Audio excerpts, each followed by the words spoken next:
Assalamualaikum warahmatullahi wabarakatuh. Selamat siang. Perkenalkan kami dari kelompok 5. Kami di sini akan mempresentasikan hasil diskusi kami. Ada baiknya sebelum kami mempresentasikan hasil diskusi kami memperkenalkan diri terlebih dahulu. Ya, perkenalkan nama saya Dawa Firmansyah dengan NIM 044. Saya Kamila Safira dari NIM 046. Saya Jose Febrian Santoso dengan NIM 049. Dan saya Raisya Noviani dengan NIM 062. Baik, di sini kami ada 3 materi pembahasan. Itu yang pertama adalah put versus post, yang kedua ada dapatkan versus posting, yang ketiga adalah apa itu kunci keamanan jaringan. Baik, untuk materi pertama akan dijelaskan oleh teman saya. Baik, materi yang pertama adalah put versus spot. Next. Nah, yang pertama adalah put, yaitu put merupakan metode yang digunakan untuk memperbarui atau mengganti sumber daya yang ada di server. Jika sumber daya belum ada, put dapat membuatnya, dan ciri khas dari put sendiri adalah bersifat idempotent, yaitu artinya mengirimkan permintaan yang sama berulang kali akan menghasilkan efek yang sama juga. Next.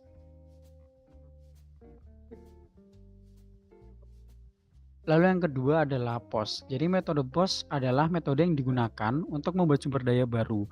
Biasanya server yang menentukan URI dari sumber daya yang baru dapat dibuat. POS bersifat non-idempotent sehingga mengirim permintaan yang sama beberapa kali dapat menghasilkan beberapa sumber daya baru. Next.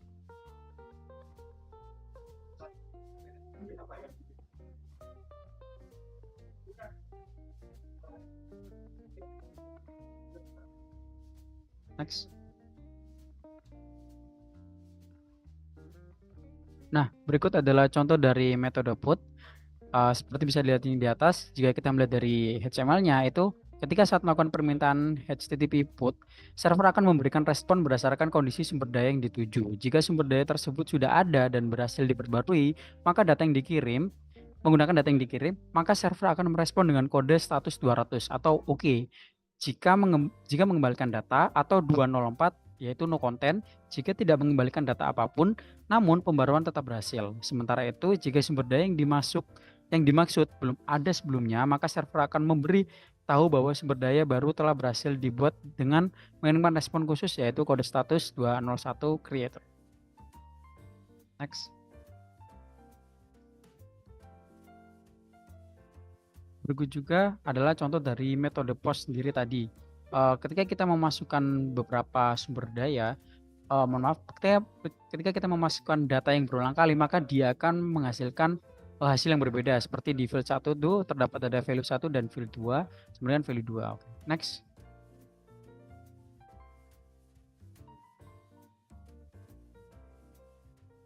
Nah, perbedaan dari put dan post. Nah, yang utama dari aspek independent.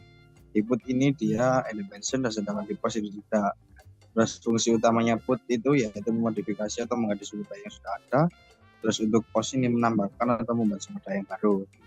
Sementara untuk aspek URI yaitu klien menentukan URI sumber daya, sementara post server menentukan URI sumber daya.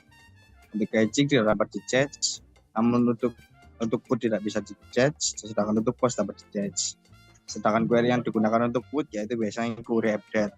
Terus untuk query yang digunakan dalam post yaitu biasanya query create atau insert. Terus kapan digunakannya put yaitu saat ingin mengganti atau memperbarui sumber daya tertentu. Terus untuk post yaitu saat ingin menambahkan sumber daya baru untuk koleksi.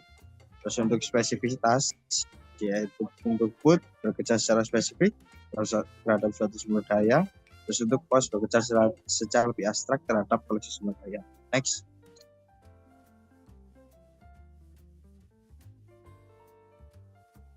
Pengujian untuk put yaitu langkah-langkahnya yang pertama perbarui sumber daya dengan permintaan put, terus yang kedua gunakan metode get untuk sumber daya. Nah, jika permintaan put berhasil, Anda akan menerima data baru. Metode ini akan gagal jika data yang diberikan dalam permintaan tidak valid. Oleh karena itu, ini tidak akan memperbarui apapun.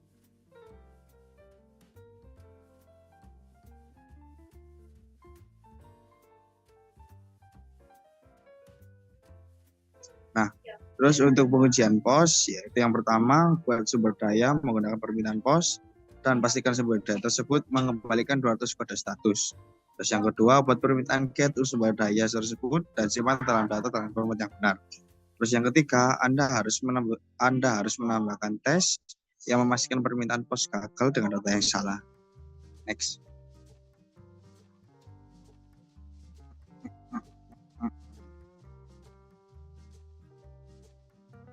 Nah, keuntungan dari PUT yang pertama yaitu mudah digunakan, terus tidak perlu cek duplikat klik, terus bisa membuat atau merubah data, skalabilitasnya juga tinggi, dan identifikasi datanya juga otomatis, serta konsisten data terjamin.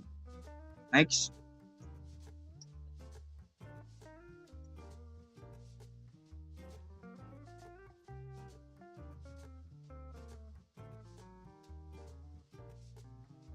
Nah, keuntungan POS yang pertama yaitu menentukan URI sumber daya secara otomatis. Terus yang kedua, mudah menentukan lokasi data baru. Yang ketiga, mendukung relasi data bawahan. Terus yang keempat yaitu bisa mengirim data buatan pengguna. Terus yang kelima yaitu berguna saat URL tujuan belum diketahui. Terus yang keenam, server mengontrol pembuatan URL. Terus lebih aman untuk data sensitif. Terus mendukung pengiriman data jumlah besar serta dapat mengirim data binder dan ASCII. Next.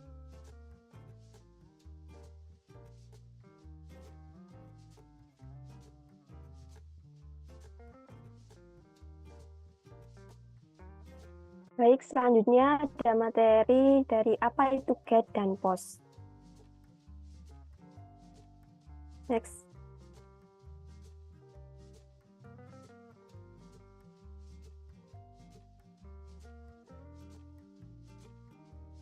Nah, jadi get atau dapatkan adalah metode HTTP untuk mengambil data dari sumber daya tertentu di server web dan ditambahkan ke URL dalam pasangan nama atau nilai sebagai parameter query yang membuatnya mudah terlihat di bilah alamat browser. Hal ini membantu pengguna untuk mengirimkan bookmark hasilnya.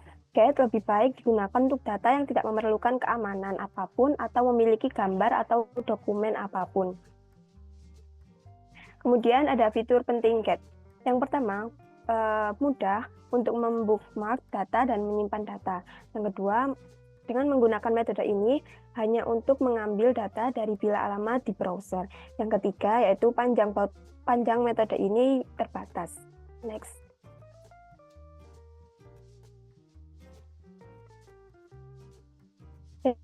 Jadi di sini ada contoh dari metode get. Nah, dari formulir yang menggunakan metode get itu seperti gambar di sini. Yang HTTP-nya itu versi protokol HTTP yang digunakan oleh browser. Kemudian ada tulisan registrasi student itu path atau lokasi resource di server. Dan ada tulisan user itu parameter yang dikirim ke server. Next.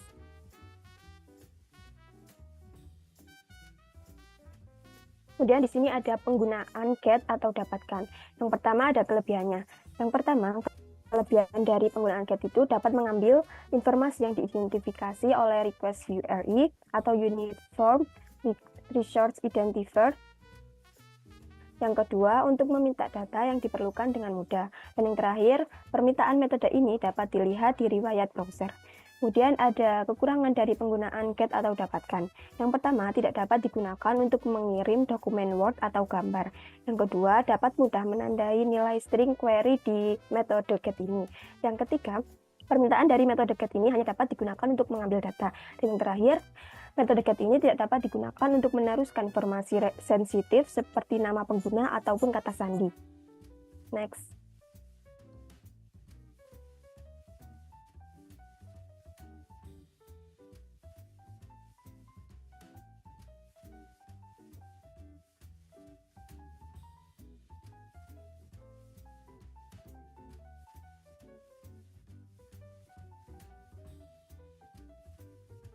Jadi, sebelumnya Kemudian di sini ada penjelasan dari POS. POS merupakan metode yang didukung oleh HTTPS dan menggambarkan server web menerima data yang disertakan di dalam isi pesan. Posting ini digunakan oleh WWW atau World Wide Web untuk mengirim data yang dihasilkan pengguna ke server web atau saat mengunggah file. Kemudian ada fitur-fitur dari POS. Yang pertama, metode ini tidak ada batasan mengirimkan data panjang datanya.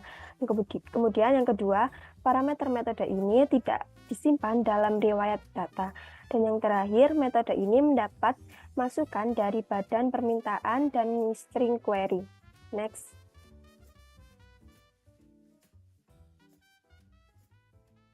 Kemudian di sini ada contoh formulir yang menggunakan metode POS.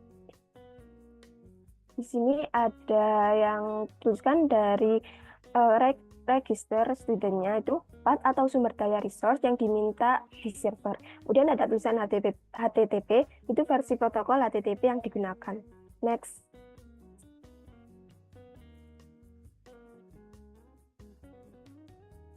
Nah, penggunaan POS pastinya ada kelebihan dan kekurangan. Jadi di sini ada kelebihannya. Yang pertama, penggunaan POS membantu untuk menentukan URI sumber daya. Yang kedua, dapat mengirim permintaan untuk menerima entitas sebagai sumber daya baru yang diidentifikasi oleh URI. Yang ketiga, dapat mengirim data buatan pengguna ke server web. Dan yang keempat, mudah mengirimkan data dalam jumlah besar. Dan yang terakhir, penggunaan POS ini datanya juga dapat dirahasiakan. Kemudian ada kekurangan dari penggunaan POS. Yang pertama, datanya tidak dapat disimpan.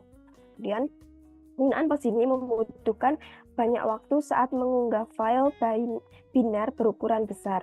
Yang ketiga, tidak dapat melihat permintaan metode ini di riwayat browser. Terakhir, metode penggunaan POS ini tidak kompatibel dengan beberapa pengaturan firewall. Next.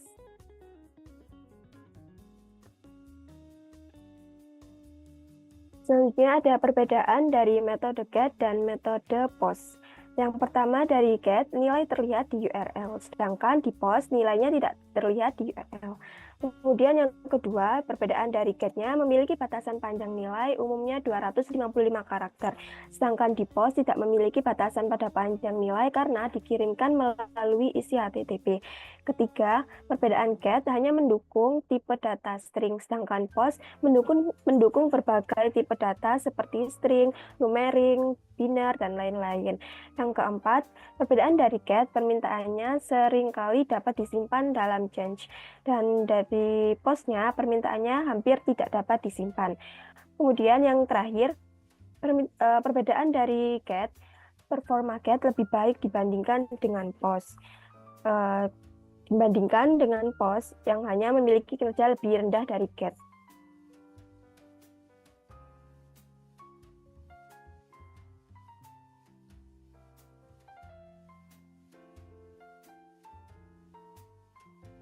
Selanjutnya ada materi tentang apa itu kunci keamanan jaringan.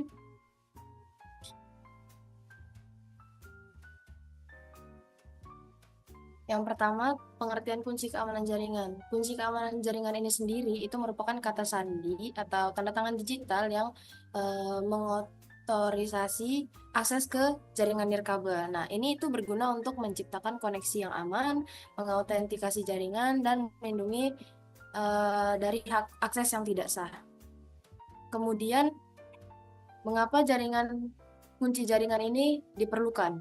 Yang pertama, menjaga keamanan seluruh jaringan. Yang kedua itu melindungi kegunaan, keandalan, dan keamanan jaringan serta data. Yang ketiga, mencegah ancaman keamanan yang masuk dan akan menyebar di jaringan tersebut. Kemudian yang keempat itu menjamin ketersediaan data hanya untuk pengguna yang berwenang.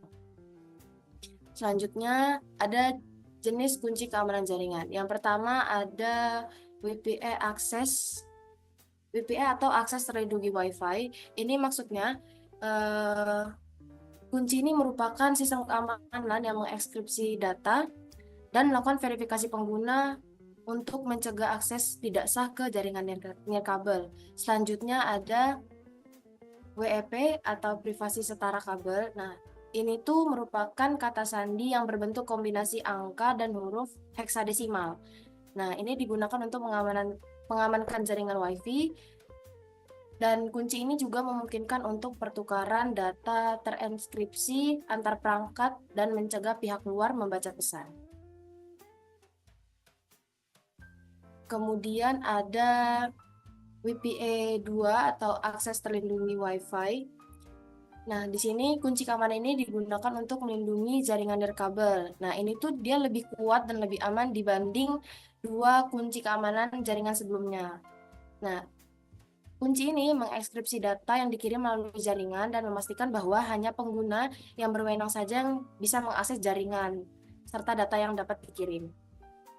Kemudian ada cara menemukan kunci jaringan, keamanan jaringan untuk Windows. Nah, yang pertama itu kita bisa ngeklik jaringan yang ada di teks bar bawah, kemudian kita bisa klik kanan, terus kita pilih Open Network and Sharing Center. Nah, di koneksi itu klik jaringan yang sedang kita pakai atau yang sedang terkoneksi. Kemudian sudah muncul tampilan di layar dan kita klik Wireless Properties. Nah, kemudian akan muncul tampilan lagi dan kita pilih tab Security, kemudian pilih Show Character untuk memunculkan Network Security Key-nya. Kemudian ini cara menemukan kunci keamanan jaringan untuk router nirkabel. Nah, untuk menemukan kunci keamanan jaringan di router nirkabel ini, kita bisa carinya itu pada label perangkat keras routernya biasa terletak di bagian bawah. Nah, kunci ini sering tuh diberi label seperti kunci keamanan, kunci WPA, kunci WEP, atau frasa sandi. Nah, jika router ini baru, kunci jaringan dari kabel default biasanya ada di kabel tersebut, ada di label tersebut. Nah, kita juga bisa menemukan informasi ini dalam manual router yang disediakan saat pembelian. Kemudian ada cara memperbaiki ketidakcocokan kunci keamanan. Nah, yang pertama itu kita pastiin dulu sandi yang dimasukkan udah sama persis. Nah, tapi kalau sandi yang kita masukin itu udah benar tapi tetap bermasalah. Nah, coba kita untuk mulai ulang perangkat tersebut. Ketiga, kita periksa juga jaringan WiFi mana yang mendukung perangkat yang digunakan. Kemudian yang keempat, jika masalah tersebut tetap nggak teratasi, jadi diperlukan riset seluruh sistem. Nah, kemudian yang kelima, kita cari jaringan yang ingin disambungkan lalu ditambahkan ke kunci keamanannya. Terus untuk yang terakhir, apakah kunci keamanan jaringan dan kata sandi itu sama? Nah, kunci keamanan jaringan ini pada dasarnya memiliki fungsi yang sama. Itu sama-sama untuk mengakses jaringan Wi-Fi. Tapi istilahnya itu bisa berbeda tergantung dari pembuat perangkatnya, jenis perangkat, dan lingkungan jaringannya. Nah, kalau di router, itu disebutnya kunci atau frasa sandi. Nah, kalau di Android itu biasanya ditampilkan sebagai password Wi-Fi. Nah, kemudian ada keunggulan kunci keamanan jaringan. Yang pertama itu melindungi data pribadi klien yang ada di jaringan. Yang kedua, menjaga keamanan informasi antar komputer. Yang ketiga, mencegah kerusakan akibat virus atau spyware. Yang keempat, menghindari serangan eksternal. Ini referensi yang digunakan kelompok kami dalam menyusun PPT ini. Mungkin cukup presentasi yang bisa kami sampaikan. Kurang lebihnya kami mohon maaf. Wassalamualaikum warahmatullahi wabarakatuh.